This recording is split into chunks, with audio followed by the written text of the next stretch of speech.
हिंद दोस्तों, आप सभी का हमारे चैनल स्टडी विद कर्नेश में स्वागत है। आज हम लोग क्लास 10 के चैप्टर नंबर 2 के बारे में चर्चा करेंगे। इसका नाम है बहुपद, जिसकी इंग्लिश होती है सर पॉलिनोमियल। हम लोग आज इसके बारे में पूरा बेसिक से बेसिक जानकारी इकट्ठा करेंगे कि बहुपद क्या है, कैसे बनता है, क्या नहीं, ये सारी चीज़ें, बहुपद होगा कि नहीं, कैसे, इसके मतलब कह सकते हैं पूरे डिटेल्स इस बहुपद के बारे में हम लोग जानेंगे। ठीक है ना। तो सबसे पहले थोड़ा सा शॉर्ट में आपको बताते हैं बहुपद का मतलब क्या होता है। बहु का मतलब बहुत सारे पद, एक से ज्यादा पद, और पद का मतलब आप जानते हैं टर्म, जिसे हम कहते हैं टर्म। तो बहुपद बहु और पद से मिलकर बना है, जिसका अर्थ है बहुत सारे पद, एक पद नहीं, एक से अधिक पद। तो एक से अधिक पदों से मिलकर ही क्या बनता है, बहुपद बनता है। तो अभी फिलहाल बहुपद के टॉपिक्स को हम छोड़ते हैं। इस बहुपद के जानकारी के लिए हमको दो टर्म की आवश्यकता है। सबसे पहले हम जानेंगे चर के बारे में। किसके बारे में? चर के बारे में। और दूसरा टर्म है अचर के बारे में।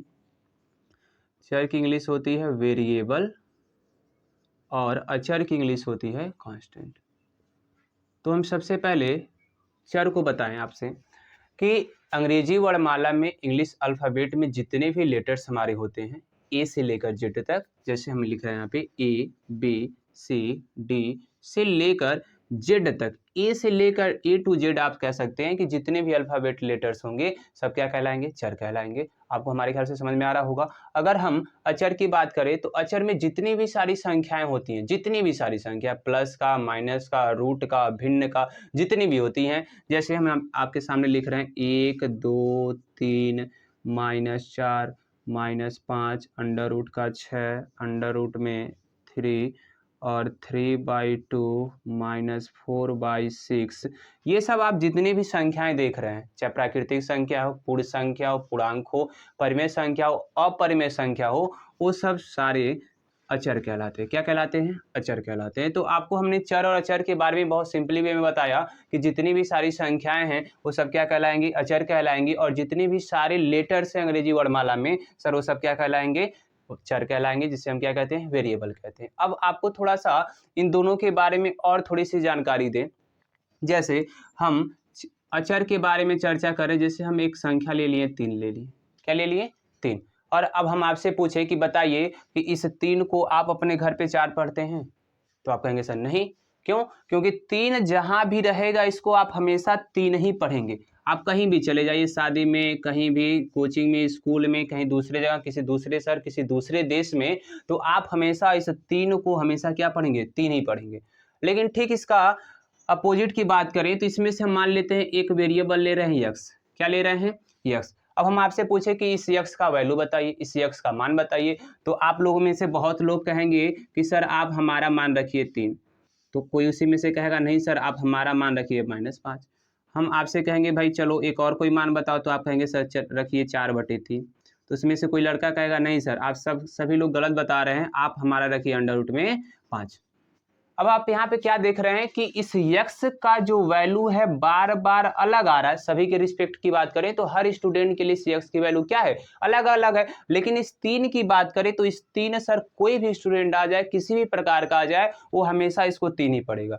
तो शॉर्ट में आपको हम बताएं तो क्या मतलब है कि जिसका मान बदलेगा, जिसका मान चेंज होगा बार बार, वो क्या कहलाएगा सर, चर कहलाएगा। और जिसका मान स्थिर रहेगा, कभी चेंज नहीं होगा, वो क्या कहलाएगा, अचर कहलाएगा। तो इस प्रकार से हमारे ख्याल से आपको चर और अचर के बारे में समझ में आ गया होगा। आगे चलेंगे इसके, तो इसके आगे चलने पर जो बहुपद, ये सब हम इसलिए पढ़ें ताकि बहुपद को अच्छी तरीके से जान सकें। अब इसमें 2 टर्म आपको और पढ़ना है और अच्छे से ध्यान से देखिएगा, बहुत ही आसान वो भी टर्म है। जैसे पहला है चर की घात। किसकी घात? चर की घात। और दूसरा है चर का गुणांक। चर का गुणांक। अब इन दोनों टर्म को पढ़ते हैं, इसे कहते हैं power of variable, power of variable. और सर इसको कहते हैं कोफिशिएंट, कोफिशिएंट ऑफ वेरिएबल। दोनों के बारे में जानते हैं। जैसे इसका एग्जांपल लेते हैं कि y x और y एक और ले लेते हैं। अब आपसे हम पूछते हैं प्रत्येक के बारे में कि अब यहाँ देखिए y के ऊपर, वेरिएबल के ऊपर जो भी सारी संख्याएं लिखी होंगी, जैसे यहाँ पे वेरिएबल सर y है, चर y है, तो y के ऊपर 5 लिखा है तो कहेंगे y की घात कितनी है, 5 है। यहाँ पे देखेंगे तो यहाँ पे सर चर जो है x है, अब x के ऊपर कौन सी संख्या लिखी गई है, 6, तो कहेंगे x की घात कितनी है, 6 है। यहाँ देखेंगे तो आप बता सकते हैं कि y की घात कितनी होगी, -3 होगी। और आपसे ये पूछे कि z की घात बताइए तो आप कहेंगे सर बहुत ही आसान है, z का घात तो सर -3/2 हो जाएगा। क्या सभी को समझ में आ रहा है? हमारे ख्याल से आप सभी को समझ में आ रहा होगा। हमने बोला कि चर के ऊपर जो भी सारी संख्या होंगी वो सब क्या कहलाएगा, चर की घात कहलाएगी। क्लियर है? अब चलते हैं चर के गुणांक में। अब आपसे हम 3-4 एग्जांपल लिखते हैं। जैसे देखिए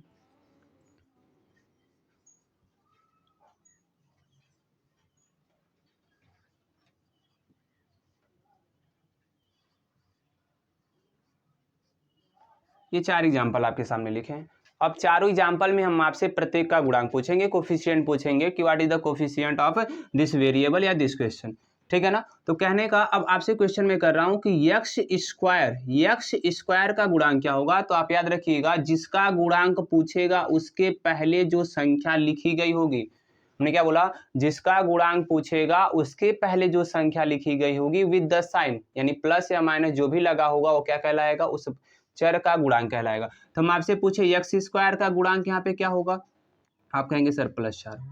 अब यहाँ से हम आपसे पूछे कि चलिए भाई वाई क्यू का गुणांक बता दीजिए, वाई क्यू का गुणांक, तो आप कहेंगे सर वाई क्यू के पहले तो संख्या √3 लिखा है और √3 के पहले माइनस है, तो हमने बोला विद द साइन लेना है, तो वाई क्यूब का जो गुणांक होगा सर वो क्या कहलाएगा, -√3।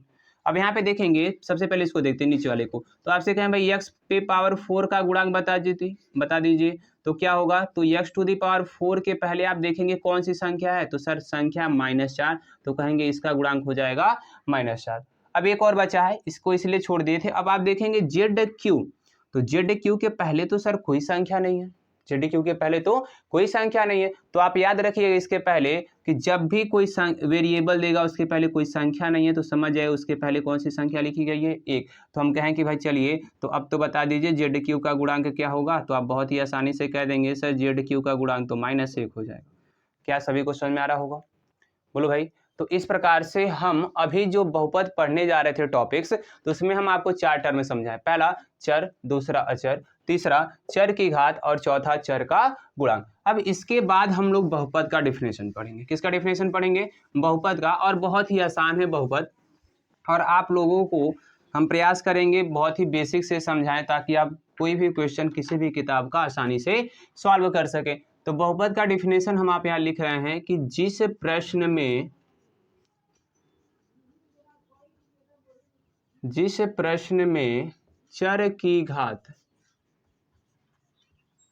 चर की घात धन पूर्णांक हो, धन पूर्णांक मतलब 0, 1, 2 इस प्रकार से जितने भी प्लस वाली संख्याएं होती हैं हो, क्या कहलाता है, बहुपद कहलाता है। बहुत ही आसान है। हमने बोला क्या कि भाई जिस प्रश्न में, जो कोई प्रश्न दिया होगा उसमें हम 2 लोगों के बारे में चर्चा करेंगे। पहला देखेंगे चर, और चर की घात हमेशा कैसा होना चाहिए, धन पूर्णांक होना चाहिए, नहीं प्लस में होना चाहिए, +1, +2, +3 इस प्रकार से। एग्जाम्पल आपके सामने देते हैं, जैसे हम कह रहे हैं कि 4x⁻³ -5x²। पहला एग्जाम्पल है। अब ध्यान से देखेंगे, हम कहेंगे भाई पहले क्वेश्चन में आप बता सकते हैं चर कौन है, तो आप बहुत ही आसानी से कह सकते हैं कि सर इसमें x तो चर है, 5 और जो 4 है सर ये तो अचर है, क्योंकि अभी हमने बता दिया जितनी भी सारी संख्या वो सब क्या कहलाती हैं, अचर कहलाती हैं। अब हम यहाँ चर्चा करते हैं अपने बहुपद चैप्टर के, बहुपद टॉपिक के, कि चर की घात धन पूर्णांक होना चाहिए। तो यहाँ पे सर x है, x की घात कितनी है, +3 है, और यहाँ पे x की घात कितनी है सर, +2 है। तो आप ध्यान से देख रहे हैं कि क्या इनकी जो घात है वो सब प्लस में है, यानी धन पूर्णांक है। बिल्कुल सर। तो कहेंगे सर ये क्या है, हमारा बहुपद है। क्या हमारा बहुपद है। दूसरा क्वेश्चन देखें, दूसरा क्वेश्चन की बात करेंगे कि 5y³ -4y + 6y की घात 4। अब यहाँ पे वेरिएबल इस क्वेश्चन में कौन आया है, तो आप लोग बताएंगे सर y आया है, तो यहाँ पे y की घात देखेंगे +3 है। सर यहाँ पे y की घात तो दिख ही नहीं रहा, तो हमेशा याद रखेंगे कि जब लिखा ना हो तो 1 मानते हैं, तो y की घात कितनी हो जाएगी, +1, और सर यहाँ पे y की घात कितनी है +4। अब ध्यान से देखें क्या तीनों जो घातें आई हैं सब प्लस में है, तो बिल्कुल प्लस में है सर, तो कहेंगे ये क्वेश्चन जो आपने दिया था सर वो क्या है, बहुपद है। क्या है, बहुपद है। तो अब आगे थोड़ा सा 2-3 टॉपिक्स और आपको समझाते हैं। जैसे नोट में समझते हैं कि कहीं भी किसी पर भी पावर आप लगाएंगे 0 तो हमेशा उसका आंसर क्या आएगा, 1 आएगा। किसी के भी ऊपर पावर लगा दीजिए, 1 के पावर 0, अपने नाम के ऊपर पावर 0 लगा दीजिए तो हमेशा उसका मान 1 आएगा। ठीक है, तो इसका यूज हम करेंगे। जैसे मान लीजिए हम कह रहे हैं 3x² + 5x और +6। अब आपसे पूछे चलिए बताइए कि ये हमारा बहुपद है कि नहीं है। तो आप देखेंगे कि यहाँ पे x की घात +2 है और यहाँ पे x की घात कितनी है, +1 है, और सर यहाँ पे x तो है नहीं। तो हमने आपको ऊपर जस्ट बताया कि x की घात 0 = 1 होता है, तो आप यहाँ लिख दीजिए x की घात 0। तो अब यहाँ पे x की घात कितनी है सर, 0 है। अब ध्यान से देखिए क्या तीनों टर्म जो है हमारे धन पूर्णांक है, तो बिल्कुल है सर। तो जब ये धन पूर्णांक हो गए तो तीसरा जो क्वेश्चन हमने दिया है वो भी क्या हो जाएगा, बहुपद हो जाएगा। ठीक है, अब आगे चलते हैं। 2-3 टर्म आपके सवाल में या आपके बुक में ऐसे मिलेंगे जो आप लोग थोड़े से कंफ्यूज हो जाएंगे, तो उसके लिए एक छोटा सा टर्म और देखिए, नोट में ये चीज़ लिखते रहिएगा ताकि आप लोग को बाद में कोई दिक्कत ना हो। जैसे हम कह रहे हैं कि भाई 3/2⁴। अब सर ये क्या समझाना चाहते हैं, समझाना ये चाहते हैं कि जब हर का पावर या हर के नीचे जो संख्या लिखी हो उसका पावर यदि प्लस में है या तो माइनस में है, तो उसको हम हर को जब अंश के रूप में ले जाएंगे, इसको सर जब ऊपर ले जाएंगे उसका पावर यदि प्लस है तो माइनस हो जाएगा, यदि कहीं उसका पावर माइनस में हो तो सर जब इसको ऊपर लेकर जाएंगे तो क्या हो जाएगा, प्लस का हो जाएगा। ठीक है, अब कहेंगे सर आप ये क्यों बता रहे हैं, तो क्योंकि अगला सवाल यही है कि अब आपसे हम पूछ रहे हैं, चलिए बताइए x + 1/x बहुपद है कि नहीं है। तो आप कहेंगे सर ये तो बिल्कुल है, क्योंकि यहाँ पे x की घात तो सर +1 है, यहाँ भी +1 है, लेकिन ऐसा नहीं है, ऐसा नहीं है। तो सर कैसे देखेंगे, ध्यान से देखिए, इसको हम दोबारा लिख रहे हैं x प्लस, यहाँ पे x की घात 1 है, आप लोग ध्यान से देख ही रहे हैं। तो जब इस x की घात इसके अनुसार जब हम ऊपर ले जाएंगे सर अंश में, तो x की घात कितनी आ जाएगी, -1। और आप ध्यान से देखिए सर इसकी घात +1 है और इसकी घात क्या है, -1। तो आप देखेंगे कि -1 तो सर हमारा धन पूर्णांक होता ही नहीं है। तो जब -1 धन पूर्णांक नहीं होता है तो जो दिया गया क्वेश्चन है सर वो बहुपद नहीं होगा, वो बहुपद नहीं होगा। तो इस प्रकार से इस टाइप के जितने भी क्वेश्चन आएंगे आप कहेंगे वो बहुपद नहीं है। क्लियर है ना। अब आगे चलते हैं भाई। अब बहुपद पढ़ने के बाद आपने जान लिया कि केवल और केवल एक ही कंडीशन में बहुपद होगा। वो कंडीशन क्या है कि सर उस चर की जो घात होनी चाहिए क्या होना चाहिए, धन पूर्णांक होना चाहिए। अब 3 कंडीशन इसके बाद ऐसे हैं कि जिस कंडीशन में वह बहुपद नहीं होगा, उन 3 कंडीशन को आप बहुत ध्यान से देखिएगा, क्योंकि वही 3 कंडीशन इंपॉर्टेंट है। पहला हम कंडीशन लिख रहे हैं कि जब चर की घात ऋण पूर्णांक हो। ऋण पूर्णांक का मतलब आप जानते हैं नेगेटिव इंटीजर्स हों, मतलब कि सर जो घात आएंगे वो माइनस में आएंगे, इस प्रकार से। दूसरा कंडीशन तीनों साथ में मैं लिख दे रहा हूं कि जब चर की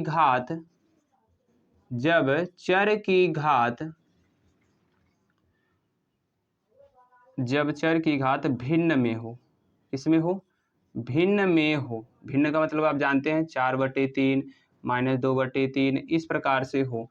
और तीसरा कंडीशन यहाँ पे मैं नीचे लिख दे रहा हूँ कि जब चर, तीसरा मोस्ट इंपॉर्टेंट है, अभी हम चर्चा कर रहे हैं आगे, जब चर स्वयं करड़ी में हो। स्वयं करड़ी का मतलब रूट में हो, ब्रैकेट में मैं लिख दे रहा हूँ रूट में हो। अब इन तीनों के एग्जाम्पल्स लेके आपको हम समझाने की क्या करते हैं, कोशिश करते हैं। जैसे देखिए हमने पहला बोला कि जब चर की घात ऋण पूर्णांक होगा तो बहुपद नहीं होगा। जैसे एग्जाम्पल आप देखिए 3x² + 5x और +3x⁻³ सर इसमें जो क्वेश्चन में वेरिएबल आया है x आया सभी के जगह पे। यहाँ पे x की घात सर +2 है, यहाँ पे x की घात सर 1 है और यहाँ पे x की घात कितनी आ गई सर -3। तो हमने बोला कि जब चर की घात माइनस में होगा, किस में होगा, माइनस में होगा, तो बहुपद नहीं होगा। तो सर ये एग्जाम्पल आपने जो दिया है वो बहुपद नहीं है। इसी प्रकार से आप और एक देख सकते हैं कैसे कि भाई 3y⁻³ -3 + 5y। तो सर यहाँ पे देखेंगे जो वेरिएबल यूज हुआ वो क्या है, y है। अब लेकिन सर y की घात यहाँ पे क्या है, माइनस में है, तो जब माइनस में रहेगा तो सर कहेंगे ये बहुपद नहीं होगा। तो पहला कंडीशन हमारे ख्याल से समझ में आ गया होगा। अब चलते हैं सेकंड कंडीशन में। अब हमने बोला कि जब चर की घात भिन्न में हो, जब चर की घात किस में हो, भिन्न में, मतलब क्या है कि हमने एग्जांपल लिया 3x टू दी पावर 2/3 और plus 5x to the power 3/2। अब ध्यान से देखेंगे सर यहाँ पे जो वेरिएबल यूज हुआ इस दोनों की जो घातें हैं किसमें हैं, भिन्न में। किसमें है, भिन्न में। तो कहेंगे सर ये जो आपने क्वेश्चन दिया है वो क्वेश्चन बहुपद नहीं है। क्लियर है। आगे एक और एग्जांपल देख लीजिए, x टू दी पावर -3/2 और प्लस 5। तो सर ये बहुपद होगा कि नहीं होगा, आप खुद डिसाइड कर लीजिए। कैसे, सर यहाँ पे x की घात किस में आ गया, भिन्न में आ गया है, या तो ऐसे भी कह सकते हैं सर x की घात किस में है, माइनस में है। तो दो तरीके से आप कह सकते हैं कि सर ये बहुपद नहीं होगा। लास्ट का कंडीशन देख लीजिए, जब चर स्वयं करड़ी में हो। ये इंपॉर्टेंट है, स्वयं करड़ी का मतलब क्या है कि खुद चर करड़ी में होना चाहिए। इसका मतलब आप देखिए, जैसे हम आपसे कहें कि भाई एग्जांपल ले लेते हैं अंडर रूट में x और प्लस 4x। तो सर दो जगह x आया है, एक x यहाँ पर है, एक x यहाँ पर है, मतलब चर दो जगह आया है। तो ध्यान से देखिए, क्या जो चर है सर खुद अंडर रूट में नहीं है, बिल्कुल है। तो कहेंगे सर यह बहुपद नहीं होगा, यह बहुपद नहीं होगा। एक जगह और एग्जांपल लेते हैं, जैसे 4 अंडर रूट में x और प्लस 3x²। तो आप देखेंगे यहाँ पे x की घात तो +2 है, लेकिन सर यहाँ हम देख रहे हैं कि x जो है खुद करड़ी में है। खुद किस में है, करड़ी में है, रूट में है। तो कहेंगे ये जो आपने क्वेश्चन दिया है सर वो भी बहुपद नहीं होगा। ठीक है। एक क्वेश्चन पूछा जाता है, बहुत ही फेमस क्वेश्चन है, आपसे हम थोड़ा सा चर्चा करें तो हो सकता है आप भी कंफ्यूज हो जाएं और कहेंगे सर कि ये बहुपद हो सकता है। जैसे देखिए 4x² plus under root 5x और -3। आप इस सवाल को देखिए, और सवाल को देखने के बाद आपको लग रहा होगा सर रूट दे दिए हैं, तो जब रूट दे दिए हैं तो ये बहुपद नहीं होगा, आपको यही लग रहा होगा, लेकिन ऐसा नहीं है। अब ध्यान से देखेंगे कि भाई x की घात यहाँ पे कितनी है, 2 है। हमको चर की घात x की घात से ही मतलब है। और यहाँ देखेंगे जो रूट लगा है ना वो x पे नहीं लगा है, किस पे लगा है सर, किसी संख्या पे लगा है। और हमने बोला जब तक चर स्वयं करड़ी में नहीं होगा तब तक वो बहुपद नहीं होगा भाई। तो यहाँ पे आप ध्यान से देखेंगे तो x की घात कितनी है सर, 1 है, +1 है। तो इस प्रकार से धन पूर्णांक आ गया, कहेंगे सर ये क्वेश्चन क्या हो जाएगा, हमारा बहुपद हो जाएगा। क्या हो जाएगा, बहुपद हो जाएगा। तो इस प्रकार से बहुपद के जितने भी बेसिक तरीके थे हम आपको क्लियर कर चुके, कब होगा कब नहीं होगा। आप कोई भी किताब उठा लीजिए, उसमें से ऐसा कोई क्वेश्चन है जिसमें आप न बता पाएं कि बहुपद है कि नहीं है। क्लियर है। तो इसके बाद हमारा जो टॉपिक्स है वो बहुपद के प्रकार हैं, कितने प्रकार होते हैं, घात के रूप में, पद के रूप में, अलग अलग 3-3 4-4 प्रकार हैं, उसको हम मिलते हैं अगले वीडियो में।